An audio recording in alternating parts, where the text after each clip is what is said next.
2020. Real discharge records, emotional devastation. Open mystery, legitimate documentation. On March 23, 2020, at exactly 11:47 a.m., my sister Sarah Martinez walked out of St. Anne's Hospital in Denver, Colorado. The discharge papers were signed. Her belongings were collected. Security footage shows her leaving through the main entrance. But Sarah Martinez was never seen again. What I discovered in those hospital records would shake me to my core, and the truth about what really happened in room 314 during the early days of the pandemic will haunt me forever. If you've ever wondered what really happens behind hospital doors when families aren't watching, please hit that like button, because this story will change how you see medical institutions forever. And don't forget to subscribe to Ward 13 for more real hospital mysteries that the mainstream media won't touch. My name is David Martinez, and I need to tell you about my sister Sarah. Not because I want to, but because someone needs to know what really happened at St. Anne's Hospital during those first chaotic months of 2020. Sarah was admitted to St. Anne's on March 18, 2020, right when the world was shutting down. She'd been experiencing severe respiratory symptoms for 3 days: dry cough, fever of 102.3 degrees Fahrenheit, and what the ER physician, Dr. Amanda Reeves, documented as acute shortness of breath with O2 saturation dropping to 89% on room air. I remember that Tuesday morning when she called me, barely able to speak between coughing fits. "David," she whispered, I can't catch my breath." The ambulance arrived at her apartment complex on Colfax Avenue at 6:23 a.m. EMT records show she was transported code 2, urgent but not life-threatening. Her vital signs were stable during transport. BP 138/82, pulse 98, respiration 22, temperature 101.8 degrees Fahrenheit. At St. Anne's, she was initially triaged to the emergency department. The triage nurse, Patricia Hoffman, I remember her name because she was kind to Sarah, assigned her a priority level 3.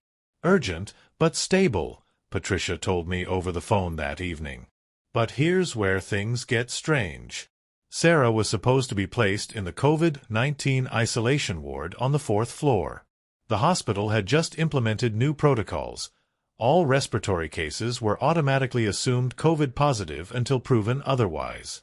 But according to the bed assignment log I later obtained through legal channels, Sarah was placed in room 314 on the 3rd floor in the general medical ward. Administrative error, the hospital's risk management team told me months later. Happens during times of high census and stress. Room 314 wasn't just any room. It was a private room, typically reserved for VIP patients or those requiring specialized monitoring. The kind of room that cost $400 extra per day that our insurance definitely didn't cover. Yet there Sarah was, assigned to this premium accommodation during the most resource-strained period in the hospital's history. I wasn't allowed to visit, of course. March 2020. No visitors, no exceptions. The last conversation I had with Sarah was on March 20th, over FaceTime. She looked exhausted, tubes in her nose providing supplemental oxygen. "The staff here is really nice," she said, adjusting the nasal cannula. "There's this one nurse, Marcus, he stays and talks to me during his breaks. Says I remind him of his daughter." Behind her, I could see the room was unusually spacious. Large windows overlooking the hospital's east parking lot. A patient chair that looked more like a recliner. Medical equipment that seemed newer, more advanced than what I'd seen during my own hospital stays. "Sarah, what floor are you on?" I asked. "3rd floor, I think. Room 314. "Why?" I made a note of it, but it didn't seem important then. The next day, March 21st, Sarah's condition reportedly improved. Her oxygen saturation levels rose to 94% on 2L nasal cannula. Dr. Reeves documented significant clinical improvement, patient alert and oriented, respiratory symptoms resolving. The plan was to continue monitoring and consider discharge pending negative COVID test results. But when I called the nurses' station that evening, something was off.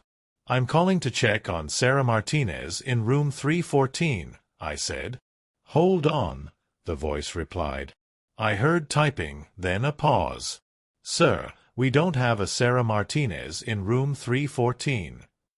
My stomach dropped. "What do you mean?" "She's been there since the 18th. I'm showing room 314 as unoccupied since March 15th. Are you sure about the room number?" I was sure. I had it written down. Sarah had told me herself. "Let me transfer you to the charge nurse." The charge nurse, Linda Vasquez, was more helpful but equally confused. "Mr. Martinez, your sister is definitely a patient here, but she's in room 318, not 314. She's been in 318 her entire stay. Can I speak with her?" "She's resting now, but I can have her call you tomorrow." Sarah never called. When I tried calling the hospital on March 22nd, I was told she was undergoing tests. March 23rd, same thing. But the nurse did mention something that made my blood run cold. "Your sister is doing much better," she said. "Dr. Reeves is actually planning to discharge her this morning." Discharge her? But she just tested positive for COVID-19 yesterday. Silence. "Sir, I don't show any positive COVID results for your sister. Her test came back negative on March 21st. But yesterday you said she was still waiting for results." "I'm not sure who told you that, but according to our system, she tested negative 2 days ago." Something was wrong. Very wrong. I drove to the hospital immediately, but of course, they wouldn't let me in. I called from the parking lot, demanding to speak with someone in charge. That's when I was transferred to Dr. Benjamin Hartwell, the chief of internal medicine. "Mr. Martinez," Dr. Hartwell said, his voice carefully measured, "I want to assure you that your sister has received excellent care during her stay with us. I just want to know when she can come home. Actually, I have good news. We're discharging her today. Her condition has resolved, and she no longer requires hospital-level care." "Can I pick her up?" "That won't be necessary. Your sister has arranged her own transportation." "What do you mean?" "She doesn't have a car here." "Mr. Martinez, I understand your concern, but your sister is an adult. She's made her own arrangements for transportation home." At 11:47 a.m. on March 23, 2020, Sarah Martinez was officially discharged from St. Anne's Hospital. The discharge summary, signed by Dr. Amanda Reeves, listed her final diagnosis as viral upper respiratory infection resolved. No mention of COVID-19. No mention of the respiratory distress that had brought her to the ER 5 days earlier. I waited at her apartment all day. She never came home. I called the hospital again at 6 p.m. "Sir, your sister was discharged this morning. She's no longer our patient." "But she never made it home." "Mr. Martinez, I understand your concern, but once a patient is discharged, they're no longer under our care. If you're worried about her welfare, you might consider contacting local authorities."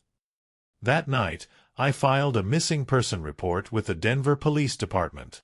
Officer Janet Rodriguez took my statement, but I could see the skepticism in her eyes. "Sir, adults have the right to go wherever they choose. Just because she hasn't contacted you doesn't mean she's missing." "But she wouldn't just disappear. We talk every day." "Maybe she went to stay with friends?" "Sometimes people need space after a hospital stay." I knew Sarah better than that. She would never just vanish, especially not without telling me. 3 days later, on March 26th, I received a call from Sarah's apartment manager. "Mr. Martinez, I hate to bother you, but your sister's rent is due today, and she's not answering her door. Do you know where she is?" I didn't. That's when I started digging. I requested Sarah's complete medical records, hired a private investigator, even paid for a lawyer to help navigate the hospital's bureaucracy. What I found would change everything I thought I knew about my sister's stay at St. Anne's. But first, I needed to understand what had really happened in room 314. The private investigator I hired, Rita Chen, had 20 years of experience with missing persons cases. She was expensive, $200 an hour, but she knew how to get information that hospitals preferred to keep buried. "Your sister's case has some unusual elements," Rita told me during our first meeting in her downtown Denver office. "Hospitals don't typically lose track of patients, especially during discharge. There are multiple checkpoints, documentation requirements, transportation protocols." She spread Sarah's preliminary records across her desk. "But look at this." She pointed to a series of entries in Sarah's chart from March 21st and 22nd. Multiple nurses had documented vital signs, medication administration, and patient assessments. But the signatures were inconsistent, and some of the times didn't align. "See this entry here? Nurse Marcus Williams documented giving your sister albuterol at 2:30 p.m. on March 22nd. But look at this pharmacy log. That same albuterol was recorded as returned and used at 1:45 p.m. the same day." My stomach tightened. What does that mean? It means either the documentation is wrong, or someone was recording treatments for a patient who wasn't there to receive them. Rita had also obtained the security footage requests that I couldn't access as a family member. The hospital's legal department had initially refused, citing patient privacy, but Rita's connections in law enforcement had helped expedite the process. "I've requested footage from March 18th through March 24th, she said. "All common areas, entrances, exits, and hallway cameras. If your sister left that hospital, we'll see it." While waiting for the security footage, I decided to visit St. Anne's myself, not as a family member seeking information, but as someone researching hospital protocols for a college paper. I called it Academic Research into Pandemic Response Procedures. The hospital's public relations department was surprisingly accommodating. "We're always happy to help students understand the complexities of healthcare delivery during crisis situations," said Jennifer Walsh, the PR coordinator who gave me a tour on March 15, 2021, almost exactly 1 year after Sarah's admission. The tour included the third-floor general medical ward. This floor was actually converted to additional COVID isolation during the pandemic, Jennifer explained as we walked down the familiar hallway. Rooms 310 through 320 were all negative pressure rooms by April 2020. "What about before April?" I asked, trying to sound casual. Before the conversion, this was our VIP medical floor. Private rooms, enhanced amenities, typically for patients with private insurance or those paying out-of-pocket for premium care. We stopped directly in front of room 314. "Can I see inside?" I asked. Jennifer checked her tablet.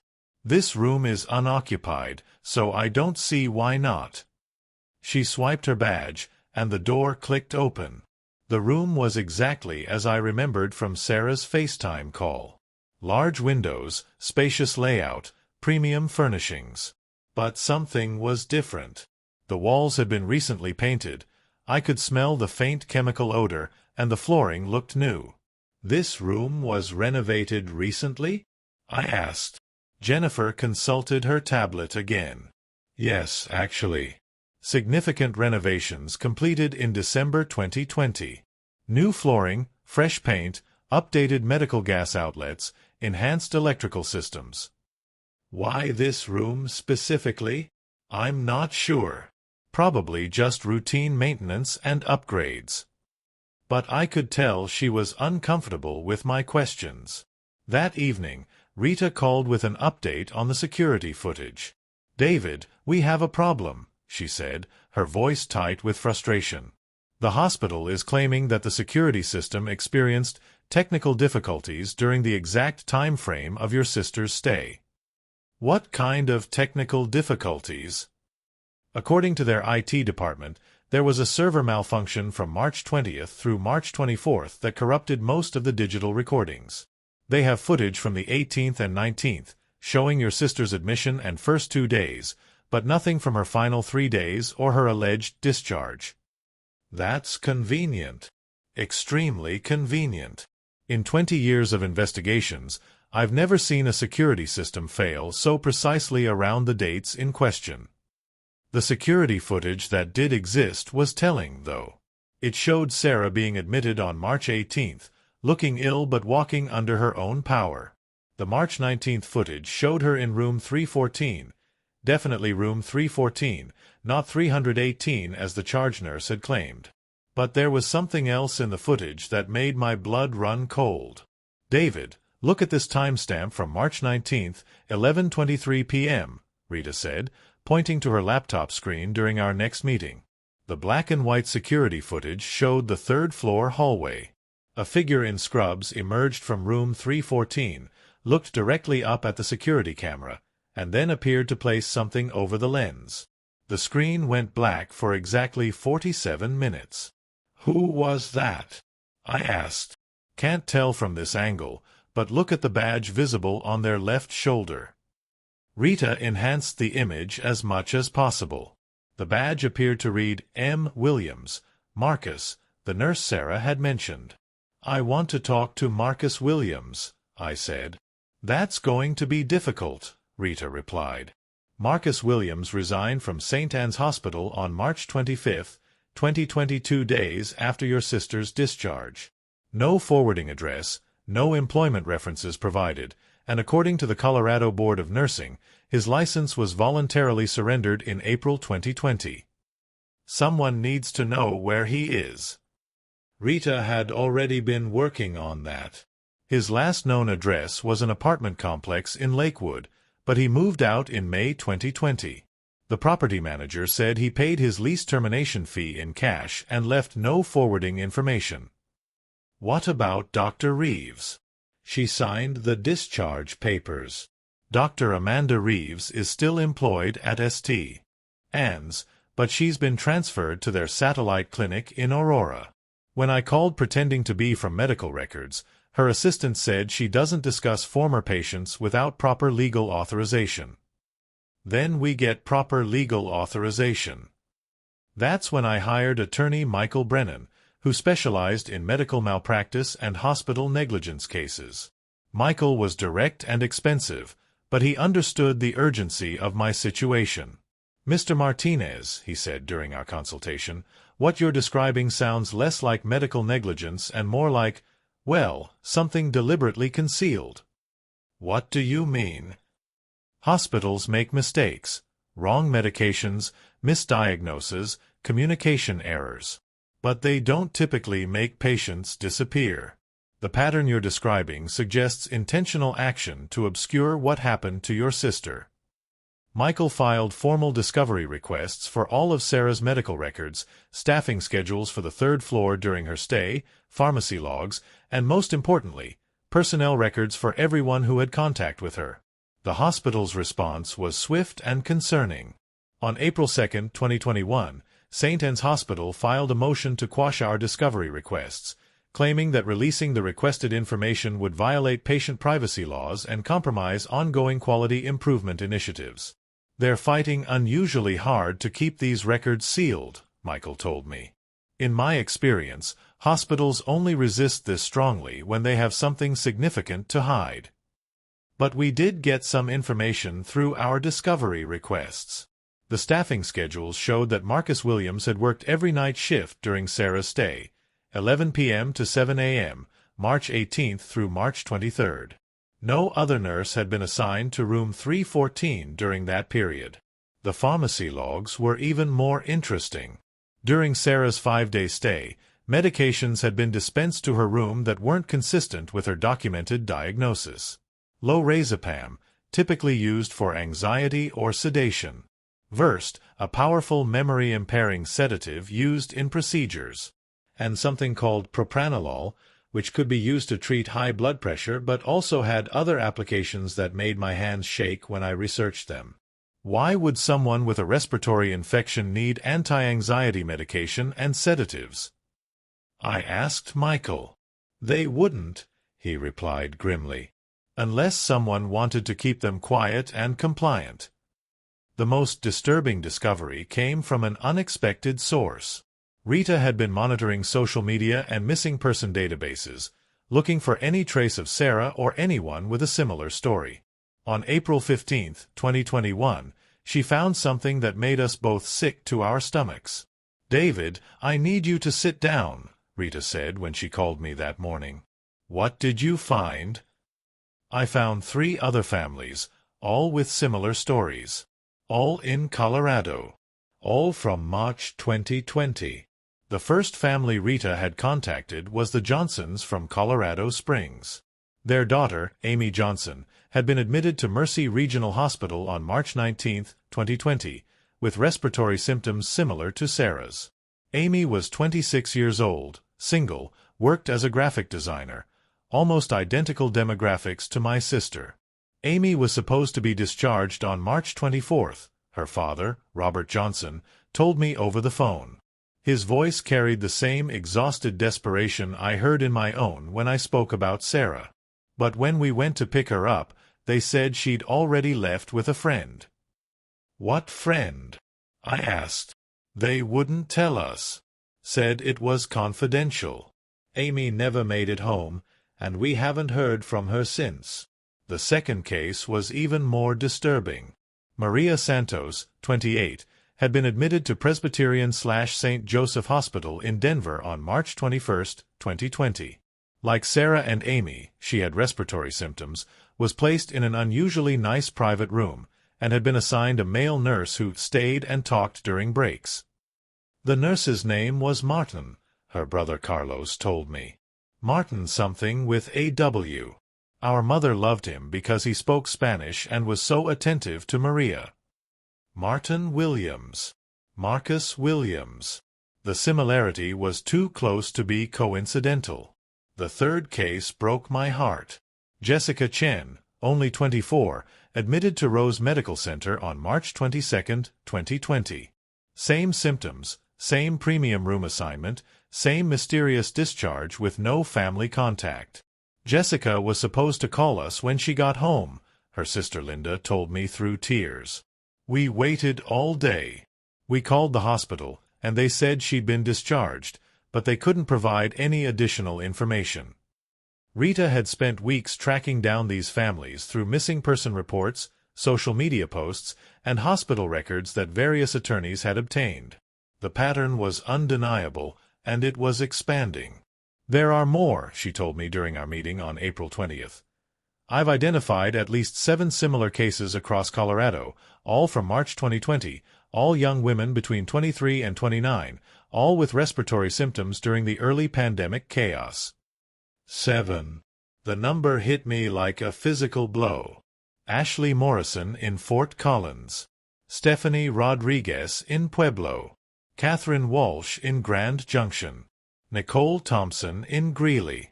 And possibly others I'm still investigating. Each case followed the same disturbing pattern. Young woman, respiratory symptoms, premium private room, attentive male nurse, mysterious discharge with no family contact, complete disappearance. Attorney Michael Brennan was equally stunned when I presented him with Rita's findings. "David, this isn't medical malpractice," he said, his face pale as he reviewed the documentation. "This is something much worse. We need to contact law enforcement immediately." But law enforcement had already been contacted by multiple families. The problem was jurisdiction. The disappearances had occurred across different counties, different hospital systems, and during the most chaotic period in recent medical history. Each police department treats these as isolated missing person cases, Detective Sarah Kim from the Denver Police Department told me when I requested a meeting. Adults have the right to disappear. Without evidence of foul play, our hands are tied. But the pattern. Patterns aren't evidence, Mr. Martinez. We need concrete proof that crimes were committed. That's when Rita made a breakthrough that changed everything. I found Marcus Williams, she told me on April 28th. My heart stopped. Where? He's working under the name Martin Westbrook at a private medical facility in Wyoming. I hired a skip tracer who specializes in tracking people who change identities. The facility was called Mountain Vista Recovery Center, a private rehabilitation hospital about 3 hours north of Denver. Rita had confirmed that Martin Westbrook, RN, had been hired there in June 2020, just 2 months after Marcus Williams had disappeared from Colorado. I want to talk to him, I said. David, that could be dangerous. If this man is involved in what happened to your sister and these other women, confronting him directly isn't smart. But I was beyond smart decisions. I needed answers. On May 3, 2021, I drove to Wyoming. Mountain Vista Recovery Center was a small, upscale facility nestled in the foothills outside Cheyenne. It specialized in what their website called discreet recovery services for high-profile clients seeking privacy during treatment. I posed as someone researching treatment options for a family member's substance abuse problem. The intake coordinator, a pleasant woman named Helen, gave me a tour of the facilities.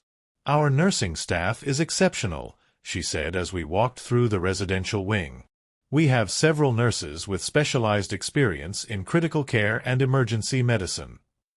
I'd love to meet some of them, I said. Martin Westbrook is one of our most experienced nurses.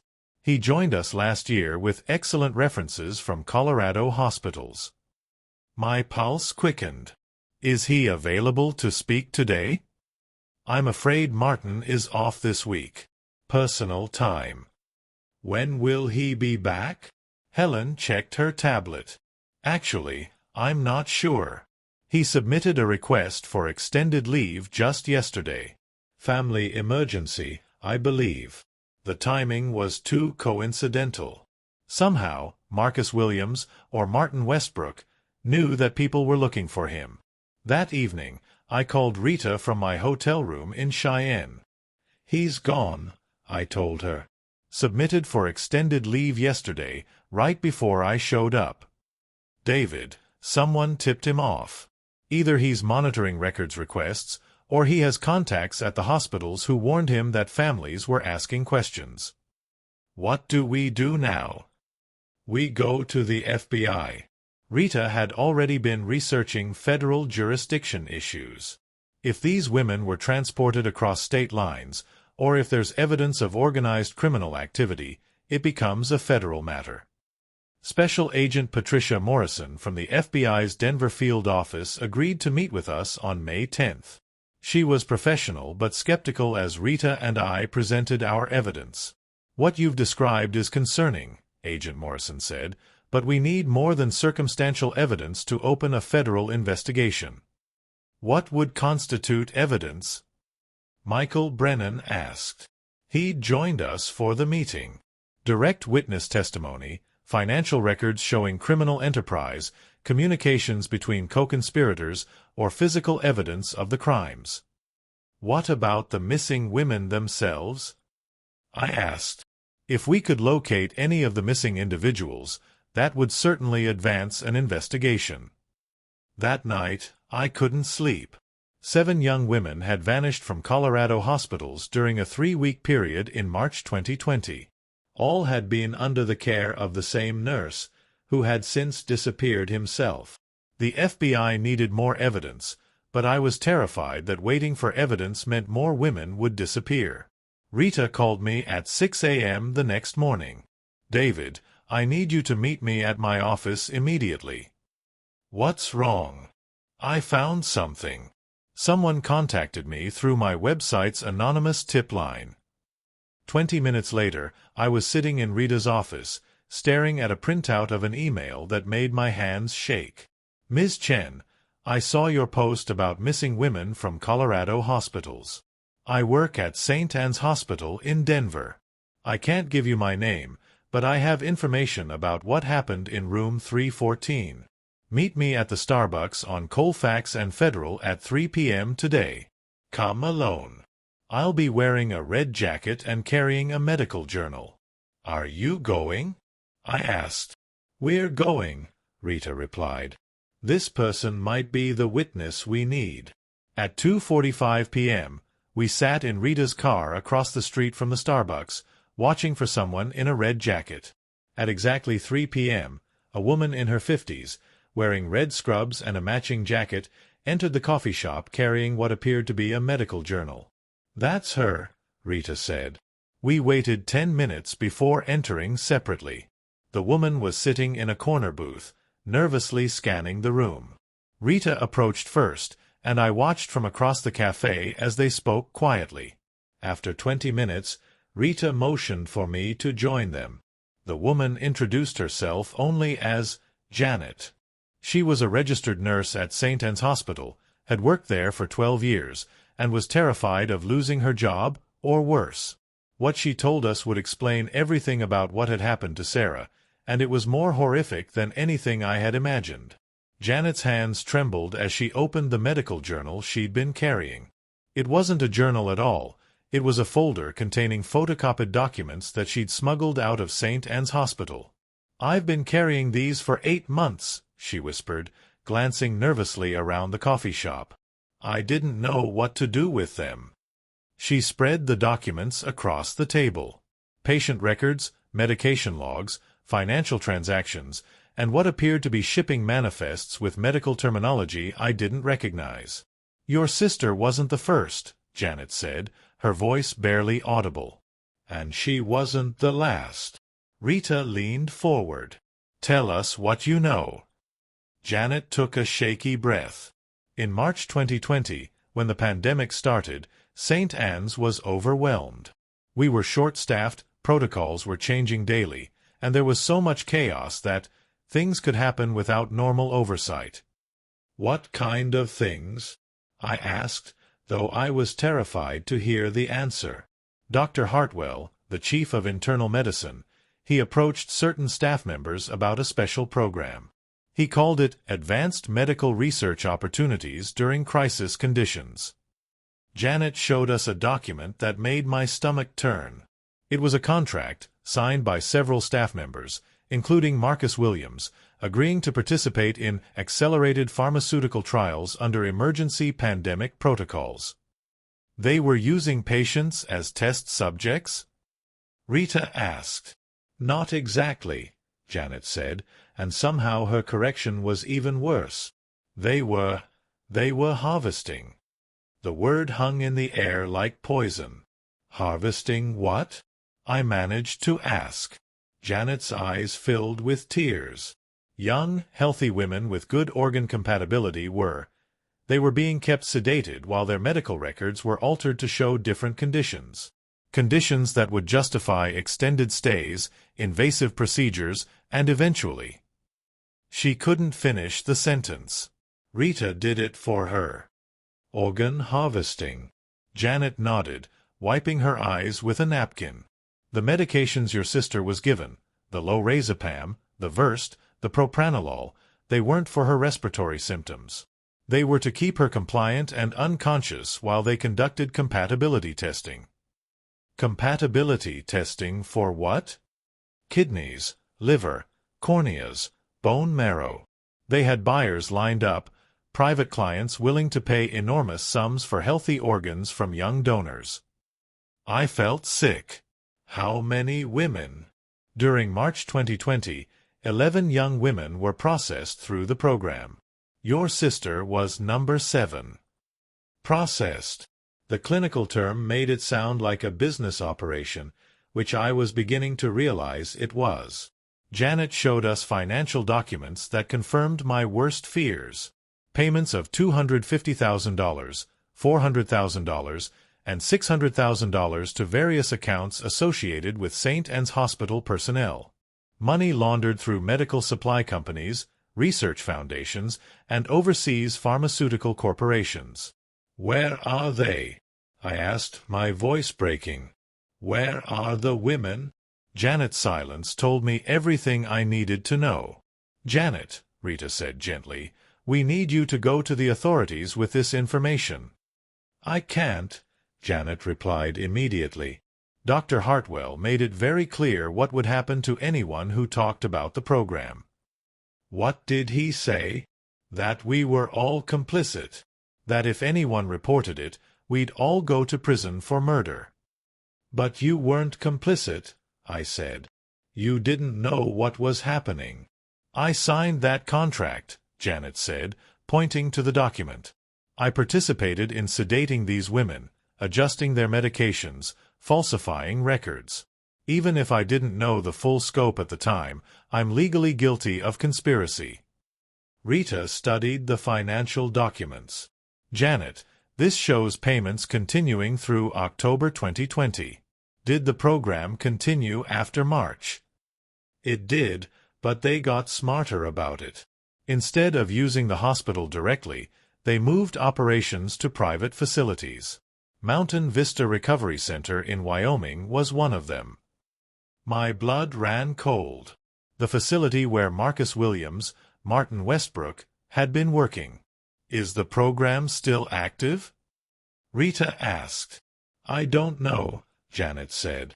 I was transferred to the pediatric ward in May 2020. But the money kept flowing through the hospital's accounts until at least December. Janet gathered her documents, preparing to leave. There's one more thing you need to know. She handed me a single sheet of paper. It was a shipping manifest dated March 25, 2022, days after Sarah's disappearance. The manifest listed medical biologics being transported from St. Anne's Hospital to Westmount Medical Distribution, Calgary, Alberta, Canada. Sarah's organs were shipped to Canada? I asked, my voice barely a whisper. I'm sorry, Janet said, tears streaming down her face. I'm so sorry. After Janet left, Rita and I sat in stunned silence. The documents she provided weren't just evidence of medical malpractice. They were proof of organized murder for profit. We take this to the FBI today, Rita said. What about Janet? If we turn this over, they'll arrest her too. David, Janet's the key witness. Without her testimony, these documents could be dismissed as forgeries. That evening, we met with Special Agent Morrison and her team.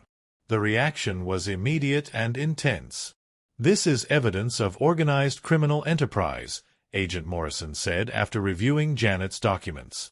We're opening a full investigation immediately. What about the women? Is there any chance? Mr. Martinez, based on what you've shown us, it's unlikely that any of the missing women survived. We're looking at multiple homicides. Within 48 hours, federal agents had raided St. Anne's Hospital, Mountain Vista Recovery Center, and several private medical facilities across Colorado and Wyoming. Dr. Benjamin Hartwell was arrested at his home in Cherry Hills Village. Marcus Williams was captured at a border crossing in Montana, apparently trying to flee to Canada. The investigation revealed a network that extended far beyond Colorado.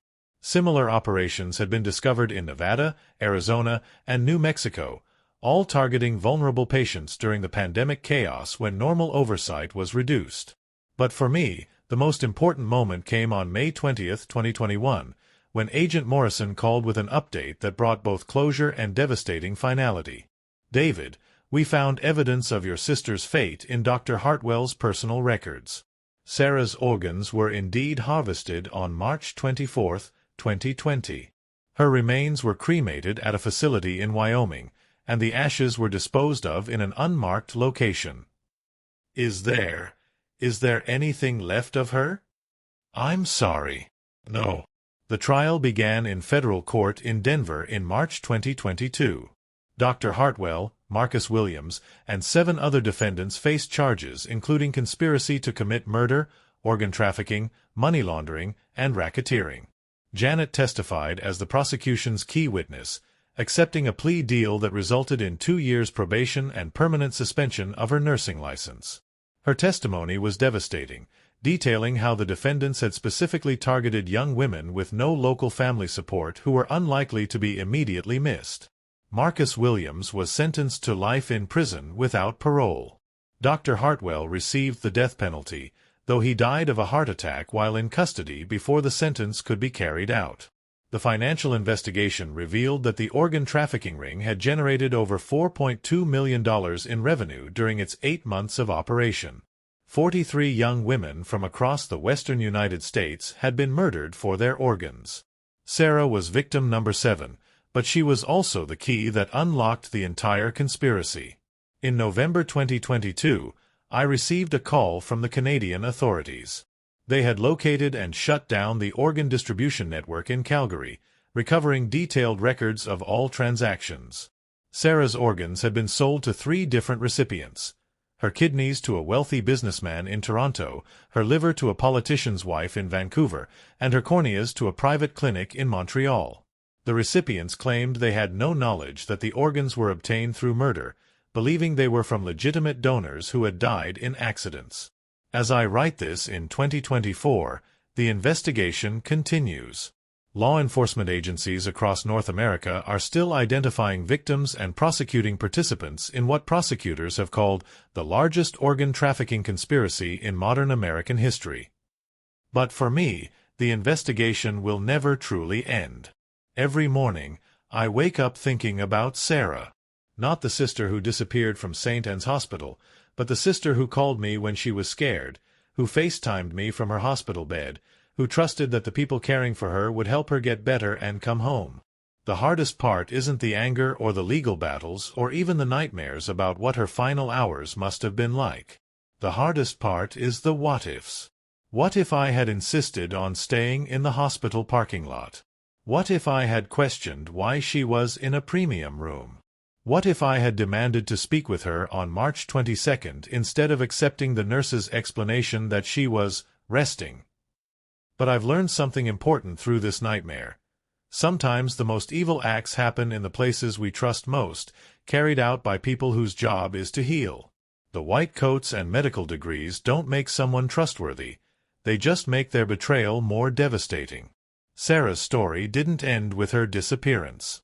It ended with justice for 43 women who died because criminals saw profit in their pain. It ended with new federal oversight of hospital operations during crisis periods. It ended with families like mine finally getting answers. If you're watching this and something feels wrong about a loved one's medical care, trust your instincts. Ask questions. Demand answers. Don't let anyone tell you that your concerns aren't valid just because they're wearing scrubs. Sarah would have been 32 years old today. She would have probably gotten married, maybe had kids, definitely would have called me every Sunday like she always did. Instead, her life ended in room 314 of St. Anne's Hospital because monsters in medical clothing saw dollar signs where they should have seen a human being. But her death wasn't meaningless. Because of what happened to Sarah, 42 other families finally know what happened to their daughters, sisters, and friends. Because of Sarah, the people responsible are in prison where they belong. And because of Sarah, you now know that evil can wear a stethoscope. The investigation into medical trafficking networks is ongoing. If this story resonated with you, or if you have information about similar cases, please share this video and subscribe to Ward 13. The comments section below is a place for respectful discussion about patient safety and medical accountability. Together, we can make sure Sarah's story saves lives.